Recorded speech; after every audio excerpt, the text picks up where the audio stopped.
ఒక పనికిరాని దక్షత లేని పాలకుడు ఇంకొకరు లేరు ఈ దేశంలో అనేది మాత్రం తేలిపోయింది. అట్లాగే ఇంకోటి కూడా తేలిపోయింది. ఏవైతే వీళ్ళు ఒక 420 హామీలతో అభయ హస్తం అనే పేరు మీద ఇచ్చిన మేనిఫెస్టో, అందులో సబ్బండ వర్గాలకు కలిపి 420 హామీలు ఏవైతే ఇచ్చిండ్రో, కాంగ్రెస్ మేనిఫెస్టో ఈ శతాబ్దపు అతిపెద్ద మోసం అనేది కూడా తేలిపోయింది.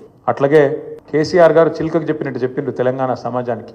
ఢిల్లీ పార్టీలను నమ్మితే 60 ఏళ్ళు గోసపడ్డం, మళ్ళా మోసపోతే ఢిల్లీ పార్టీల చేతుల్లా మళ్ళా గోసపడతాం, మళ్ళా ఆగమైతాం అని చిల్కకు చెప్పినట్టు 100 సభలు మాట్లాడితే ప్రతి సభలో తెలంగాణ సమాజానికి ఒక అన్నగా, ఒక సోదరుడిగా, ఒక తండ్రిగా వారు చెప్పడం జరిగింది. ఆనాడు ఎన్నికల నాడు కేసీఆర్ గారు చెప్పిన ప్రతి మాట, ఢిల్లీ పార్టీలను నమ్మితే ఆగమైతే తెలంగాణ అని చెప్పిన మాట అక్షర సత్యం అని చెప్పి ఇవాళ రుజువు అయింది.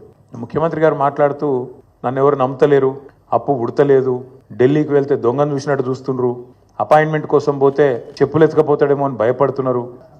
నాకు తెలిసైతే నాకు దగ్గర 48-49 ఏళ్ళు ఉన్నాయి. నేను కూడా రాజకీయాలను ఒక 35 ఏళ్ళకి వెళ్ళి చిన్నప్పటి నుంచి పేపర్లు చదివే అలవాటు ఉంది, టీవీ చూసే అలవాటు ఉంది, రాజకీయ కుటుంబంలో పుట్టినా కాబట్టి దగ్గర నేను కూడా ఒక 10-15 మంది ముఖ్యమంత్రులు వాళ్ళ నడవడిక, వాళ్ళ మాట తీరువన్నీ చూసినాను. మా పక్కన చాలా మంది విశేషమైన అనుభవం కలిగిన వాళ్ళు ఉన్నారు.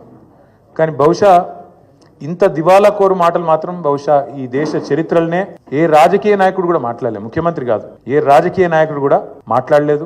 ఒక్క మాటలో చెప్పాలంటే రేవంత్ రెడ్డి గారు నిన్న నాకు పరిపాలన చేత కాదు అని కాడి పడేసిండని చెప్పక తప్పదు.